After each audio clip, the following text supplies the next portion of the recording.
Welcome back to the show. Now, it's quite fitting that after we smoked up the joint in our previous segment, that we've got the president of the Asthma Society of Canada in with us, Christine Hampson. Christine, it's a pleasure having you on the show. Thanks very much. Yeah, definitely. Now, speaking of indoor air quality, because we kind of talked about that for a second during the break, is that a concern with people that are suffering from asthma, and in a situation like this where we are kind of gotten smoked out a little bit? Absolutely. I mean, this is a really good example of how indoor air quality could possibly trigger asthma symptoms or an asthma attack for somebody, particularly if their asthma isn't well managed and under control. Okay, interesting. And luckily, nobody's complaining. Yes. We're all good. Everything's under control. Yes.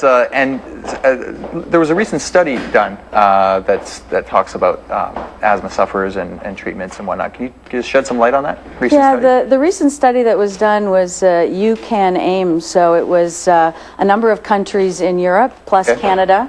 Survey of patients, asthma patients, to try to understand how they perceive their control of their own asthma. And the results are discouraging because the majority of people, and I'll talk about the Canadian population, the majority of the Canadian patients thought their asthma was well controlled when in reality, according to the guidelines, it wasn't. And what does that mean, well controlled?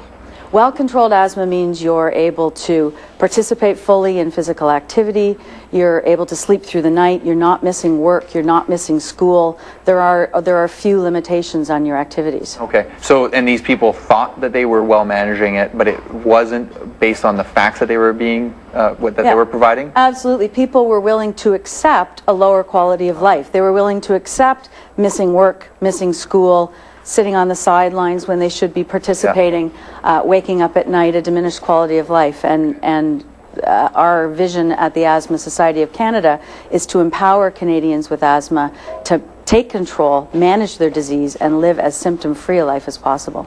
Okay, so and now how are you taking this data? How are you using this to build awareness and use it with your influence? Yeah, the EUCAN AIM data is really important because it points again to this gap between what people are willing to accept and what they could really achieve. We want people to achieve the best asthma control that they can. So the message is go to your doctor, talk about an asthma management plan, and everybody's asthma is a little bit different. The triggers are a little bit different. Your asthma management plan will talk about the drugs that you need to take and when you need to take them, and also the types of triggers that are important for you to manage your asthma. Indoor air quality triggers we just talked about, outdoor air quality triggers, smog and things like that, exposure to dust, exposure to pets, exposure to chemicals in the home and things like that. Everybody's plan is different. You work that out with your doctor, you stick to your plan. You don't have to accept those symptoms, and you can close that gap between what good asthma management is and where you are, and be as active and healthy as everybody else. Okay, well, Christine, give us some stats. I mean, what are we looking at with average Canadians? How many suffer from asthma? There's about 3 million people in Canada with asthma. The number varies depending on the study because there's some challenges around either overdiagnosing or underdiagnosing asthma, but about 3 million people. And the estimates from this study and previous studies show us that about 60% of those people are living with symptoms, more symptoms than they need to, and are not managing their asthma and don't have it completely under control. Okay. Now, speaking on behalf of myself, and I'm sure some viewers at home can relate, when I was younger, I was sort of diagnosed with it. I played a lot of sports. I still do. I had the inhaler, used it sparingly a little bit, then just kind of went away from it. I didn't seem to be bothered by it. But every once in a while, I feel what I would perceive as the symptoms of maybe mild asthma or something like that. But it's not enough to make me really go to a doctor and talk about it. I mean, what kind of advice would you give to people where they're sort of on the fence about whether they are an asthma sufferer or not? Yeah, the best advice I can give you, and again, the medical advice comes from your doctor, but the thing you need to think about is that asthma is a chronic disease. It's not an episodic disease that pops up every once in a while. You actually have asthma all the time. It's an underlying disease. You're just not having symptoms.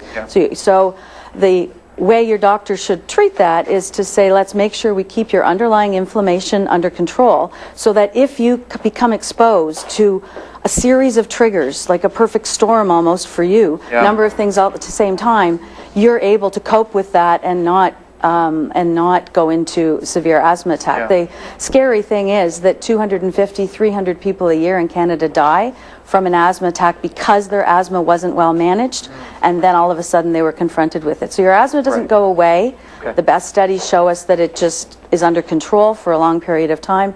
So you need to, every time you go to your doctor to do your annual checkup, talk about it with your doctor, get your lung function tested, see where you're at, and make sure that if there are any questions, you're maintaining that level of control, Right. so that you can participate fully in sports and activities and be healthy. Is it something that can develop over time? Is it something you have to be born with, or are there environmental causes, like growing up in a family of smokers or things like this, that can cause asthma? Or explain that. Researchers across the country and around the world are still doing work on the causes of asthma. We know some of it is genetic, and we know some of it is environmental. Cigarette smoke is one of the worst things.